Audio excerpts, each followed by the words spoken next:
To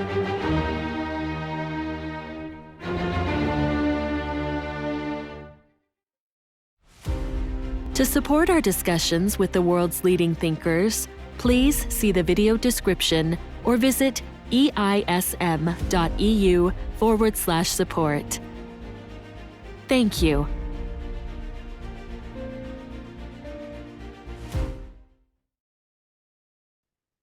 Hello and welcome to A Theory of Everything, where we talk about things that meet at the intersection of science and management, the most important of which is always the human person. Today, we have the privilege of talking for a second time to Dr. Ethan Siegel. Dr. Siegel is a theoretical astrophysicist, a prolific and award-winning science writer, and host of the popular podcast Starts with a Bang. Dr. Siegel, thank you for taking the time to talk again. It's great to have you back. No, it's my pleasure to be here. And last time was so interesting. I can only imagine what's in store this time. Great. Well, we agreed to talk about the science of gender. It's an increasingly controversial and hot topic that's not likely to go away anytime soon. In fact, a few weeks ago, you wrote an article for Big Think. I'll leave a link to the article in the description for our listeners. The article is titled, "What is a Woman?" And it has an interesting subtitle. Subtitle says, "If you think you know what sex, gender, and the right thing to do for trans youth and adults are, be sure it agrees with actual science." If I remember right, you don't normally talk about these or write about these kinds of things. So can we start with a little bit of a background story? How did this come about? Well, so every Friday, once a week, I allow all of my readers to have input on what my topic is. For the last several years, I've been running a column called Ask Ethan, where I let people ask me absolutely anything. And if I'm like, you know what, this is worth writing about, then I will go and unpack the science on it to the best of our knowledge and do my best to share that with everyone. And recently, particularly this year, there has been a lot of news and also a lot of noise about, sex and gender and people who, are traditional, like what you think of as male or female, where all my chromosomes match up with traditional male, female. All my primary sex organs are either 100% male or 100% female. My hormone levels, 100% male, 100% female. My secondary sex characteristics, which are my appearances, all male or female. And then you have the middle. You have the area where you look at someone and you genetically test them and you look at what sort of, reproductive organs they have. And maybe it isn't 100% in line with either male or female. And I think a lot of people have strong visceral reactions when they're confronted with this, and when they're confronted with people who don't fall into one of those two, more typical categories, more common categories. And I think a lot of people with very strong opinions, on all sides of what they think is the right thing to do, should know, well, if you're going to have a strong opinion, you should know that this is what the science has to say about sex and gender. And this was something that I had to do a lot of homework on in order to bring myself up to speed on what it was, because, it's not my field. It's not my area of research. It's not my area of expertise, but I know how to learn and I know how to do my homework, and I know who are good, bona fide, reputable experts to go to when I'm out of my own depths. And so that was sort of the inspiration behind putting together this article. Is, look, a lot of people are saying a lot of things. Some of them are true, some of them aren't true. And you should be able to have this resource where, if you are going to have an opinion on sex or gender issues in the world that affect other people, here's what you should know about it. Yes, excellent. I will say that one of the reasons I contacted you after reading that article is because I felt it was really enlightening, and it really has the power to change a person's perspective. So you mentioned now that it was a learning process for you. Can you tell us a little bit more about this? What did you learn in the process of researching for this article? Well, I had known about the incidence of intersex individuals. These are people who are born where again they don't have 100% of the traits we traditionally associate with male or female, but some condition that falls outside of what we sometimes call the gender binary.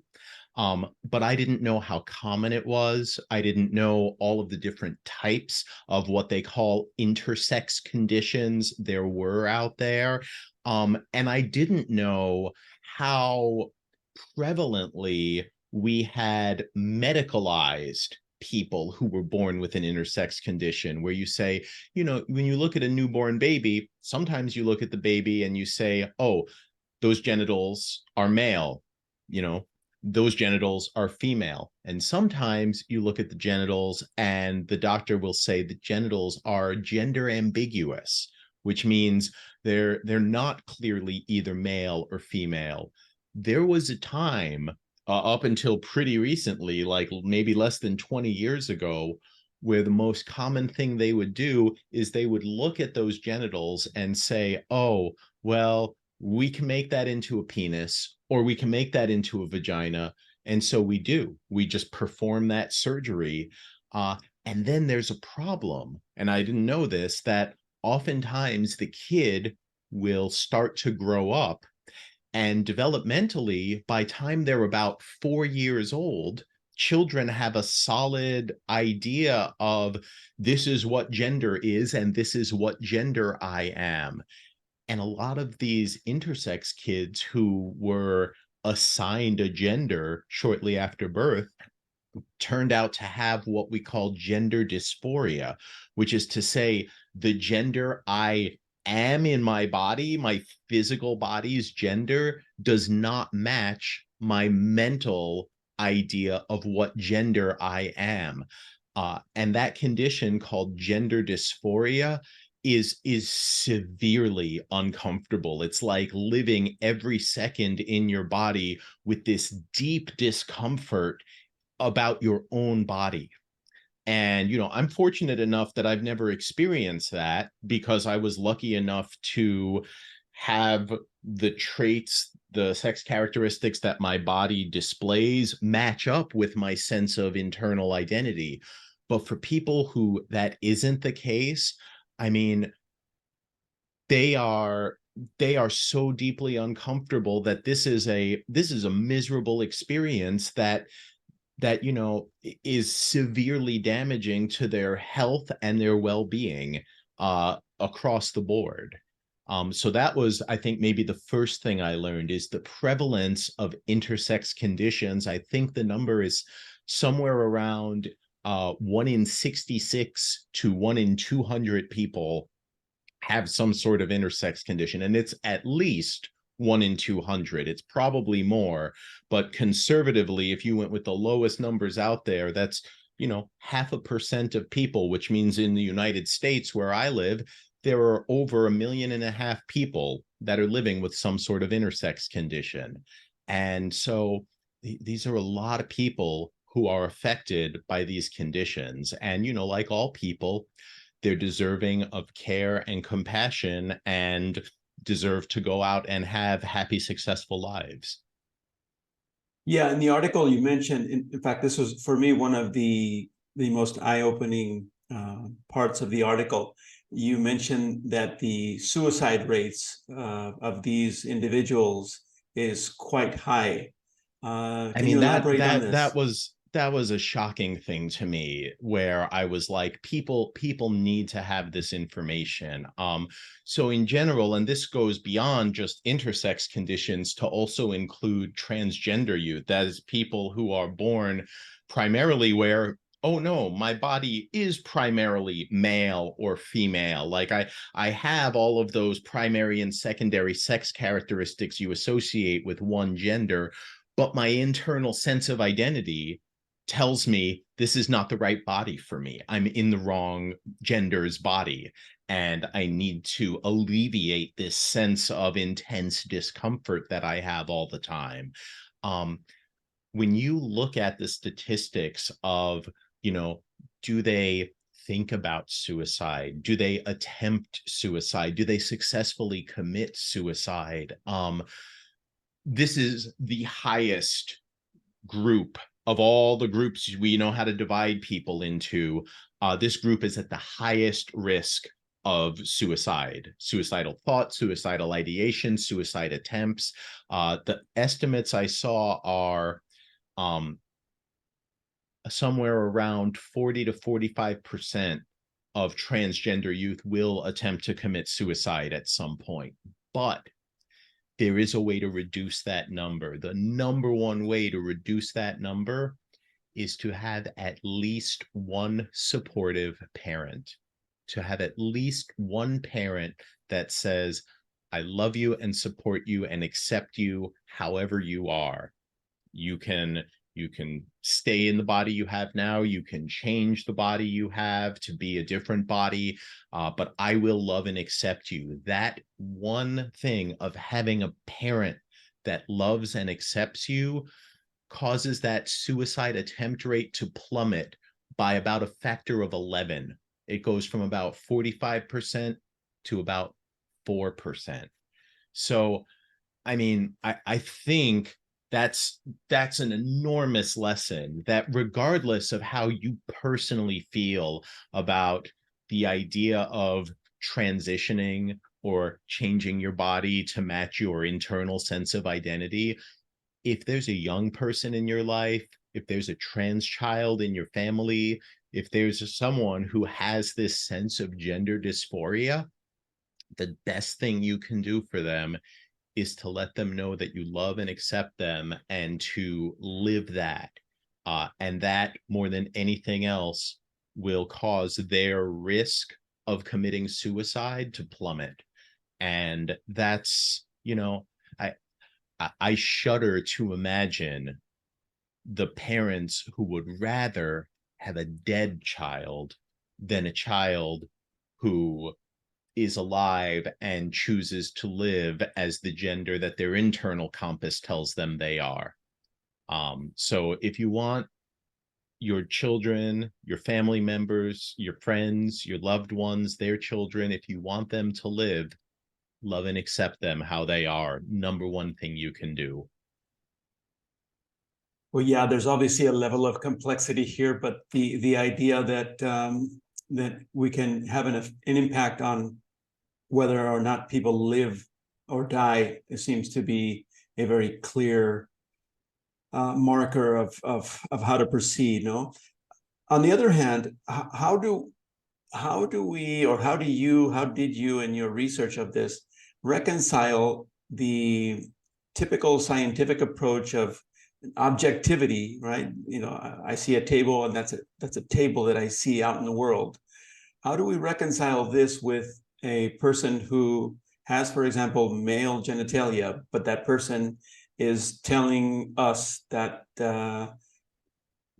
what we see and observe is not real, that what's real is how that person feels? How do we reconcile this? It seems complicated. Well, it is complicated, right? Because it's very easy to say, I know what I see, right? I see it. That is what it is. We know from intersex individuals that is not necessarily the case, that you can be someone who looks female in every way, right? This person could have a vagina, this person could have breasts, this person could have, the amount of hair that you would expect a woman to have and not that you would expect a man to have. They could have a woman's shape and size body, all of these things. But when you look at their chromosomal makeup, they could be XY. what you traditionally consider male gender. And you don't know. Same thing if you're male. I have never had my genetic makeup tested, but I could be a XX male. Plenty of people are, and most people who are don't even know it because they don't exhibit any signs that would say like, oh, like I didn't know this was a case. A lot of people only find out when they try to get pregnant and cannot, and they discover, oh, I'm infertile and I had the genetic test done. And why is that? Oh, it's because I have the chromosomes that are traditionally associated with the opposite gender. Well, when you see someone who, you know, you look at them and you're like, oh, well, you have this male characteristic, how could you be a female? The answer is you think about gender as a binary where you have one of two options. Either you're male or you're female, right? You're either a penis or a vagina. You either have a scrotum and testicles, or you have a uterus and ovaries, or you have, you know, or you produce sperm cells, or you produce egg cells, or you know you're taller and broader and more muscular, or you're shorter and slenderer and have breasts and hips that have developed. And you know, you sort of look at all these things and you say, this is male, this is female. And what I want people to take away is that it's not a binary. Binary is when there are only two options. Instead, what human gender is a bimodal distribution where most people fall in one of two peaks, where everything about them looks male or female and is internally male or female also in that way. But there are plenty of people who fall outside of those two main categories. Some are in the middle, where they have some male and some female characteristics, and some people are further on the edges, where they are even more male than a normal male, like they have multiple Y chromosomes, or they're off the spectrum on female, where they have Turner syndrome, where they have only one X chromosome and not a second X or Y chromosome. So you have all of these variations that show up naturally in nature. We should not pretend that this idea of people falling outside the gender binary is new. This is not new. People have, as long as we've been keeping track of history and gender, we have had people who fall outside of this gender binary living in societies all over the world. When you encounter someone like that, I would encourage you to remember that what defines this person is not their genitals and not their gender even, but that this is a person, and this person has just as much right to be a person in the world as you or I or anyone listening out there does. And that I would say is a big takeaway. Like, whatever you may feel, you know, people are free to draw their own dividing lines anywhere. I had someone tell me like, oh, well, the thing that defines you is if you can give birth. If you can give birth, then you're a uterus haver, and that makes you a woman. Well, some people are like that, but there are plenty of people that you would look at them, or you would test them, or you would know them, and you would say, this is a man, but they have a uterus. And similarly, there are plenty of women who don't have uteruses, or who have uteruses that cannot bear a child. You have some people, some biologists who say, oh, it's all about the size of your gametes. If you have big gametes like an egg, you're a female. And if you have little mobile gametes like a sperm cell, then you're a male. But I would encourage everyone to remember there are many primary and secondary sex characteristics that organisms, all organisms, display. And as a human, we would be foolish if we said, I'm only going to look at one characteristic and judge your gender based on that. That is not how science works in any other species of animal, and we shouldn't apply that line of thinking to ourselves either. Yeah, great points. Well, one thing I definitely think that we agree on and we should focus on is the idea that we're always dealing with people. No, it's always a person that we're dealing with in front of us, and be mindful of that fact.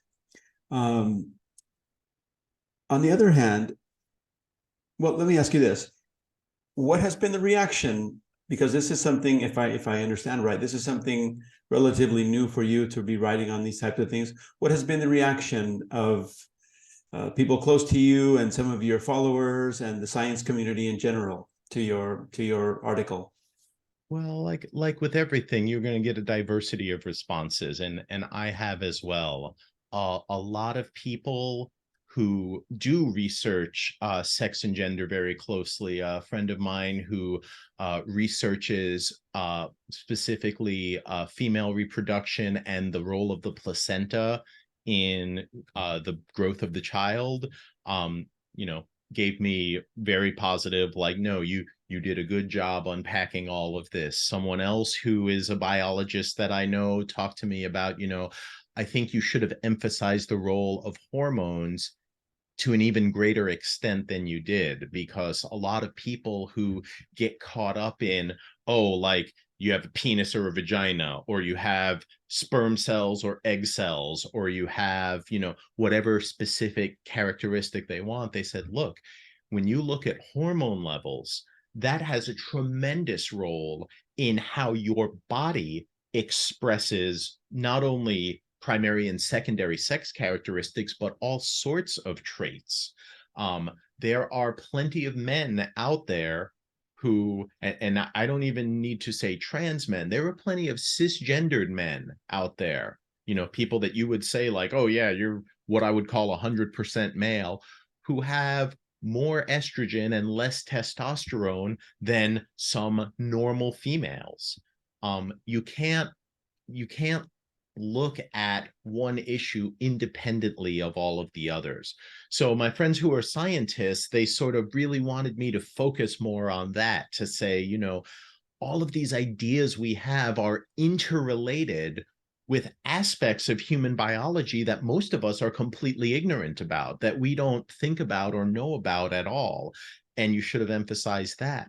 I have had some people react negatively to what I wrote, both on the far left and the far right. I've had people on the far right tell me that I was, condoning genital mutilation, which is their word for gender reassignment surgery, what you would call bottom surgery, as opposed to top surgery, where you either add or remove, female secondary sex characteristics of breasts. And some people are going to feel that way, but like everyone, I said, well, let's look at what are the people who have this surgery, what is the surgery regret rate, or what they call the recidivism rate of people who, well, I had the gender reassignment surgery and then later I went to have it reversed. And it turns out that the people who do that, it's only about 2% as far as they've been able to document it, as far as statistics goes, which puts it in about the same category as the percent of women who have breast implant or breast augmentation surgery who wind up regretting it and having it removed. And it's less than the male rate of, oh, I had a vasectomy and I regret it and I chose to get my vasectomy reversed. So I would say, we don't regulate women for whether they can have autonomy over having their breasts enlarged or reduced. And we don't regulate men over whether they can choose to have a vasectomy or not. So why would we try and regulate trans people who from having their surgeries on their body, when they're honestly very similar surgeries? And that was something I found too, is that most of the surgeries that we use on trans people to help them transition away from a body that gives them gender dysphoria, they are the same surgeries and the same interventions that we use on people with various intersex conditions to help them lead what we consider more normal lives. So if these are things we're willing to do with everyone, why wouldn't we do it with ourselves? That's been sort of the general response I've gotten from people, has been, I didn't know all of this. I knew some of these things and some of my opinions remain unchanged, but there was new information here that I liked. And I'll say it isn't just the right wing too. On the left wing, I've gotten people who were very outraged at me that I, a cisgendered man, would dare to write this article. That I had no business writing this article because I myself am not a member of the trans or intersex community. People have their own sort of ideas about who should and shouldn't be saying these things. But for my money, it doesn't matter that it's me writing it. What matters is that what I'm writing is factually true, and that regardless of what your beliefs are or what your opinions are, you can go to this writing and get accurate, correct information that is true. Well, very good. Well, in my case, like I said before, I found it very enlightening. So that was very interesting. On the other hand, what do you have to say about the fact that, like the climate change topic, this seems to the topic of gender seems to bring or divide scientists as well into two different categories: those that are let's say on the left and those that are on the right. Have you found this to be something difficult to grapple with, or do you think it doesn't exist? Well, I mean, I think I'd be blind if I said it didn't exist. I think it does exist, but my approach doesn't change if something has become politicized or not. My goal is not to tell anyone how to live, how to think, or what to believe. My goal is only to get what's factually correct and relevant information out there to anyone who wants to access it. So if I was talking to someone about climate science, I would just lay out what I believe are the relevant facts about climate science. And if they have opinions that, look, they're free to do with that whatever they want. They're free to ignore my information. They're free to explain the parts of it that they don't agree with away in some manner. They're free to cherry pick the points I say and argue against them. But I'm not lying to you. I don't want anyone to be anything other than accurately informed. So that's all I think I'm doing, is I'm sharing accurate information that I think is relevant to the issue at hand. Of course, there are going to be people who aren't acting in good faith, who have an agenda to push for whatever reasons, political reasons, social reasons, economic reasons, even personal reasons. If you would ask me what some of them are, I would say a lot of people have sort of an entrenched idea of, oh no, like what do I do if I find myself attracted to someone and then I learn that they are not the cisgendered male or female I thought they were? What do I do? How would I feel? And that makes them very uncomfortable. I don't know what to do about that. People are free in their own bodies to feel however they feel, and I don't think that is something we should regulate. But I do think that when it comes to how do you treat others, you have to look at who is vulnerable, who is going to be harmed by this. I talked about how trans individuals are likely to harm themselves. What I didn't put in the piece, but is true, is how likely trans individuals are to experience violence, both physical violence that threatens their life and safety, and sexual violence in the case of rape and sex crimes and sexual assault. Trans individuals are also at the top of both lists in terms of being at risk for that in society. So when that comes up, I think it's very important to let people know, hey, every time that you are making a world that is more difficult for trans people to exist as themselves in this world, you're making a world where physical and sexual violence against trans people is more acceptable than it should be. I feel like, just like we should have like no tolerance for that. Like, you can't infringe on someone's bodily autonomy. You can't physically attack them. You can't, rape them. You can't murder them. You can't assault them. And that should be irrespective of sex or gender. So I think it's important to look at what actually exists and what actually happens in the world today, and then to do your best to move the world in a direction where it will be safer for people who are at the greatest risk of experiencing some sort of negative action taken against them. Yeah, very, very good points.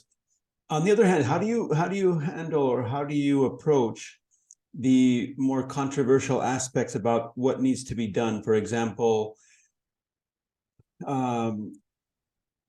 in some states, the gender ideology is being, according to some, forced on children as young as 5 years old. And this is being hidden in some cases, supposedly, from the parents. So these kinds of issues, or let's say trans men competing against women in sports. As a scientist, how do you approach these kinds of more controversial moral or ethical questions? Well, when these are certainly more controversial issues in the sense that they've gotten a lot of airtime. I would say, as someone who went to public school when I was a youth and who taught public school a long time ago, that the school environment is a lot of important things to a lot of different children. When I was growing up, homosexuality was not socially acceptable. There were a lot of sort of stereotypes that were floating around that equated gay people with pedophiles, that equated gay people with the cause of, and also were deserving of, getting HIV and AIDS. That this was sort of the prevailing view. Public schools were a place where children who were LGBTQ plus, who were not, straight cisgendered people, school was a place, maybe for some kids, the only place where they could go and be accepted how they were. That people who didn't have that at home would get that at school. And I would say, as a parent, a lot of parents really want the ability to control what their children do and learn and are exposed to. And a lot of parents won't want to hear this, but I'm happy to say it. Part of the role of a public school is to give access to information that people may not get in the home, that these are pieces of information that everyone should have access to, and we don't withhold that in public schools. So I think people who are upset about that, they're, I guess, correct to be upset because their fears are well-founded. Yeah, schools do exist to give children, all children, access to this correct information. And if you don't want your children to have access to that information, you don't have to send them to public schools, but public schools should absolutely be a place where children are safe, where children are accepted. And I know we have lots of issues in schools here in the United States. We have issues with school shootings and guns in schools and violence in schools. And, these are issues that have been around for a long time and are likely going to continue to be around for a long time. But school is generally a safe place for a child where they can get that key information they may not be able to get anywhere else.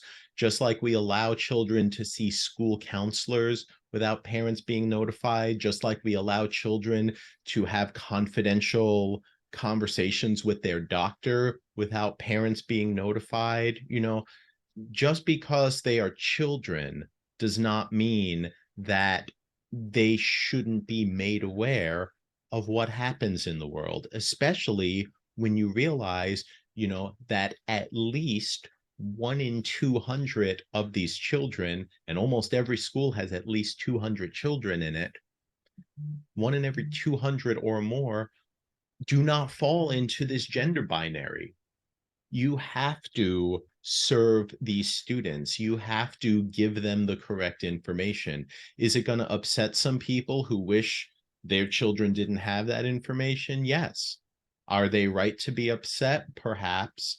But legally, schools always act or are bound to act in the best interest of the child. And withholding potentially life-saving information from the child is not in the child's best interest. And so I think this is an issue that, yeah, it's politicized, and I understand why it's politicized, but also this is a consequence of having public schools. If you disagree with something that's taught in a public school curriculum, you're free to disagree with it, and no one is forcing you to send your children to public schools. But as a public service, the government is legally bound to offer these services, these educational services, to all children. Well, I think that's a good point. And I think it can be made especially clear if we're talking about the education of maybe children from different cultures who have values and cultural norms that are directly contradictory to the norms of one particular country. So I think you're absolutely right. It's a good point. It's a very good point. To play devil's advocate, what if the person, obviously pulling the person out, the parent pulling their children out of that public school is one easy solution or potential solution. What if those parents don't have enough resources to pay for private schooling? Yeah, I mean, this is a problem most of us face, right? Is if you want something for yourself or your family, but you can't afford the thing you want, what do you do? And the answer for most of us is, well, you have to make the best of what you have. One of the things that I'm sort of fond of telling people as an adult is that we all have to give up on the dream of having had a better past in all of our own lives. That, a lot of us think back to old traumas that we have, and, we were always going to have those old traumas because they really happened to us. And we all have traumas going back to our parents, going back to our youth, going back to school environment, or wherever it was that we spent time as kids. You cannot protect your children from the realities of the world forever. And like I said, children have a well-founded gender identity by the time they are 4 years old. So if you are saying, well, we shouldn't be teaching 5-year-olds about this, well, I agree. There are probably some aspects of the intersex or transgender experience that we maybe could withhold from 5-year-olds, simply letting them know that the way you might feel inside is okay, is valid, and is real. that could be tremendously powerful and supportive for a child. You know, most of us don't agree with everything that happens in external environments, but most of us get through it okay. Most of us get exposed to ideas where we're like, oh, I'm not comfortable with that. But getting exposed to that idea doesn't ruin us. It makes us consider a thing that maybe it makes us uncomfortable to consider, but that's just one of many things to consider in the world. So if you feel like, oh, I don't want to send my children to these public schools where they teach them these scientific things that I don't agree with, I would rather send them somewhere else, but I don't have money. Well, you know, this is the trade-off. You can either homeschool them yourself, or you can send them to a place where, you know, they won't receive the type of education that you don't want them to receive, or, you know, or you can just say, well, we'll send them to public school and see what happens, you know. But it's a lesson in life, you know, the things that you want, if you can't afford them, you don't get to have all of them. That's the way of the world, for as long as I've been alive, and a lot longer than that. So, you know, if you can lament it, yeah, you can lament it, but that's not an excuse to take away needed resources from children who would benefit from having them, and who would be ill served if they were taken away. Okay, can we transition now to the concept of trans men competing against women? Have you been able to form an opinion about this or research this question?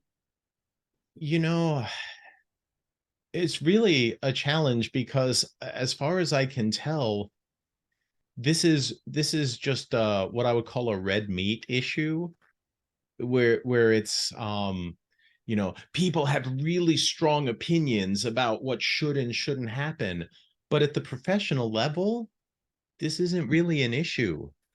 There are very few trans athletes who compete at elite levels, who are winning championships that would otherwise go to, you know, a cisgendered individual.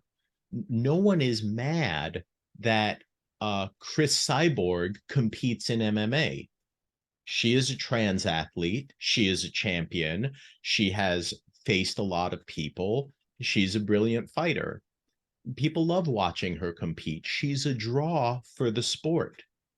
For me, my personal opinion of it is there isn't as much interest in women's sports in general in the United States as there are in men's sports. There are a few exceptions. Tennis is an exception, um, but soccer may be an exception.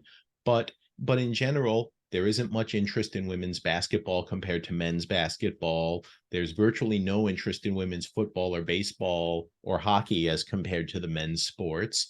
And when you talk about other sports, like at the high school level, I don't care about high school sports. And I live in a town where high school sports are very big, but for me, high school sports, they're not the culminating achievement of your life. This is a way for people to compete and participate and learn some life lessons, for almost everyone who does it. So, you know, at the professional level, I would say, honestly, whatever is good for women's sports, those are the athletes you should have competing. If it increases interest, increases revenue, makes the sport more successful, allow women, allow trans, cis, any woman you want to compete. If it's not, I don't know what to tell you. I just read that the FIDE, the Chess Federation, has banned trans women from competing in women's chess. That's a decision they're free to make. They're a independent body, and this is the rules that they set up for their tournaments.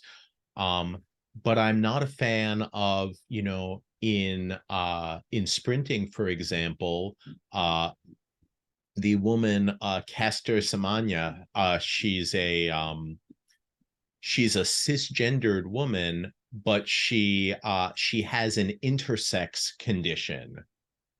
She has an XY chromosomal makeup, but a 5-alpha reductase 2 deficiency. So she's someone who was assigned female as birth and has lived her life as a woman, and she has most of the female primary and secondary sex characteristics, except she has high natural testosterone levels and an XY chromosomal makeup. She was banned from competing in Olympic and international competitions in her event. She's a world-class middle distance runner. And because of her intersex condition, she was banned from international competition. Now, I personally, I don't think that's fair. I think that when people are born and they perform in a way that is an outlier for their age or gender or size or whatever, we laud them. We say this person has natural gifts. This person should be celebrated. This person should be marveled at for what they can achieve with a human body. And instead, I think we're looking to artificially put restrictions on people. I do think if there are, cases where you have made this an unfair sport, then it might be time to reevaluate at some point in the future. But right now, the evidence looks very strongly to me like most trans women who compete at elite levels are competitive with, but not superior to, cis women who compete at the same levels. No one is trying to ban trans men, women who transition to people with female traits that transition to live as men. No one is trying to ban them from male sports. So I think unless you can demonstrate that there really is an unfair advantage that sustains itself, I don't think you have a basis for doing that. Personally, though, I don't have much stake in this. I don't care enough about sports other than, can we have sports be a successful enterprise that people can spectate and enjoy? I don't really have any stake in it other than that. If people said, oh, Ethan, no one is watching MMA matches where trans women compete, then I would say, oh, well, then it's probably bad for the sport. But if people were watching it and people were interested in watching it, I would say that's good for the sport.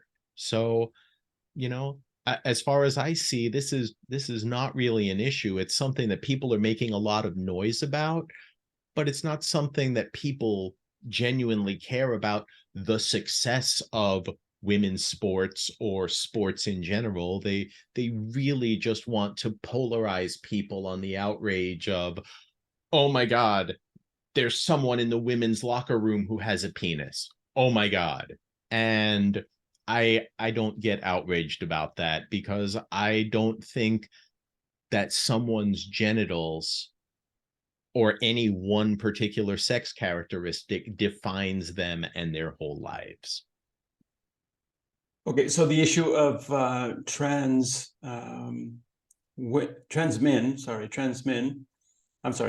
women dressing along with cisgendered women in locker rooms is something that many people are uncomfortable with. But in your estimation, this is something that is secondary, that's not really central or vital to the topic. I mean, we have gender neutral bathrooms all over the world, all over the place, because we recognize that all people, regardless of their gender, need to go to the bathroom. This is true whether you're male, female, intersex, trans, anywhere. Everyone has to go to the bathroom. Everyone who competes in sports has to shower. So you can either say, well, we can all shower together, or if you don't want to shower together, we could have separate facilities for you to shower in. And, I think if you have the resources, that's the solution. But I don't think it needs to be the woman who has male-looking genitalia who needs to leave. If you're the woman who's uncomfortable in the locker room with that, you go use the gender-neutral locker room and shower there, and then you don't have to see or experience what you perceive as a threatening thing. But I think this is also part of the issue where I worry that we're conflating sexual violence and a lack of safety with someone's genitals. I don't think there's any incidences of a trans woman sexually or physically assaulting cisgendered women in a locker room. I don't think that's ever happened that I'm aware of.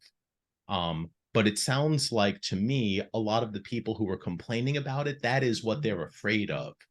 They're afraid of, oh no, this trans person is going to assault me, a cisgendered person, and I'm vulnerable here. I don't think that's happened. I think that you are way more likely, as has been documented, to be assaulted by one of your coaches or your team managers or someone in the administration or your sports massage person than you are by one of your teammates.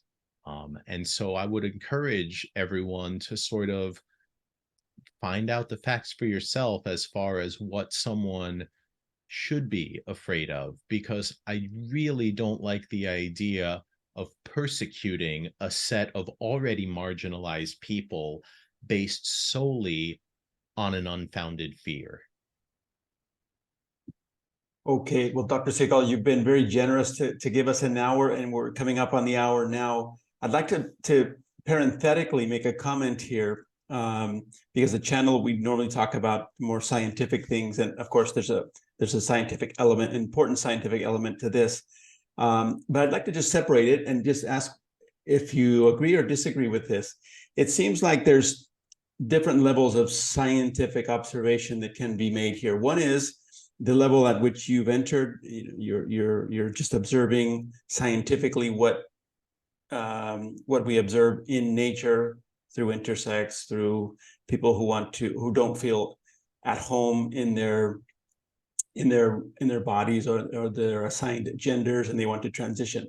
This is one level of science. The other level of science, I think, is, in my opinion, it's perhaps even more important than this, is the science of how we're going to resolve our different perspectives or views of science or opinions. It's one thing to deal with opinions. It's another thing to talk about how to resolve those differences of opinion.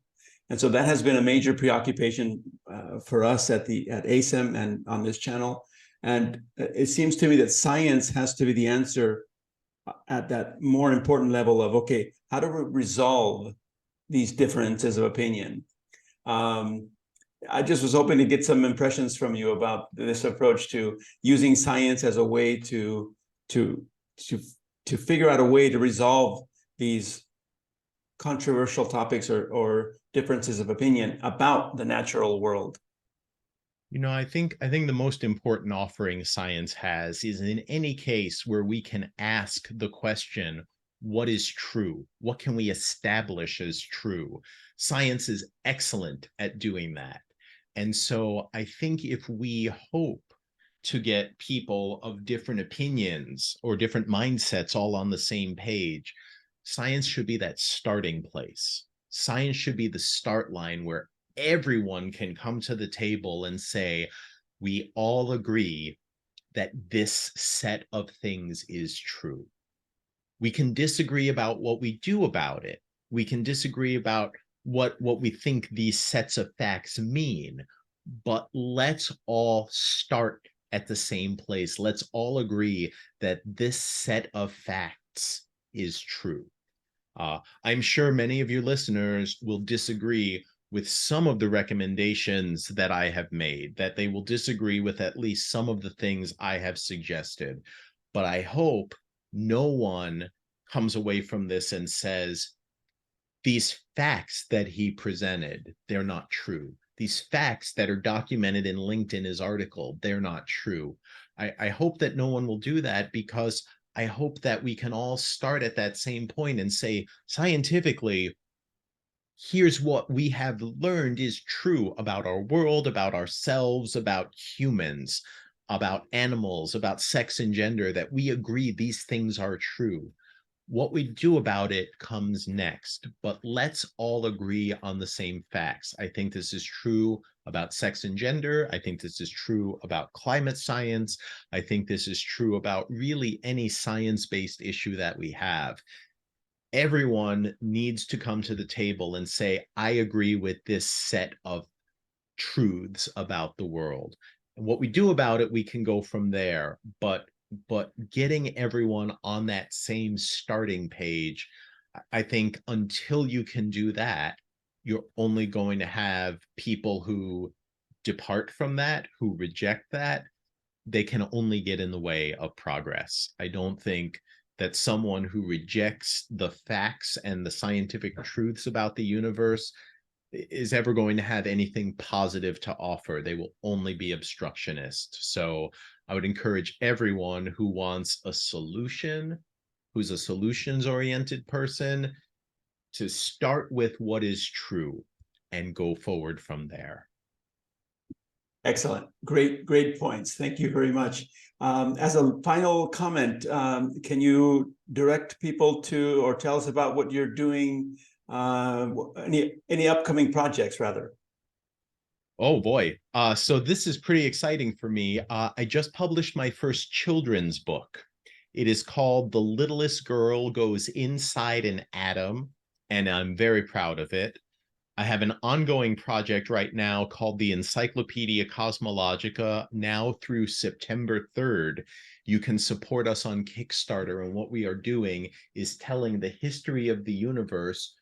Each time you turn the page, you come forward 100 million years in time. We start before the Big Bang and bring you all the way up to the present day. And this is a unique telling of the history of the universe where I am the author. We have two spectacular space artists, Mark Garlick and John Lomberg. And John, you might know as the art director of Carl Sagan's original Cosmos. I'm very excited to get to work with him. And it's designed by graphic designer Will Lidwell.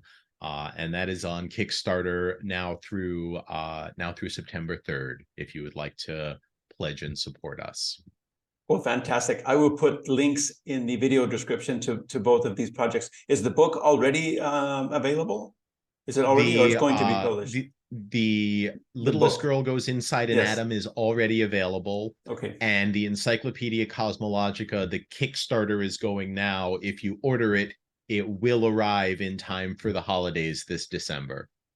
Fantastic.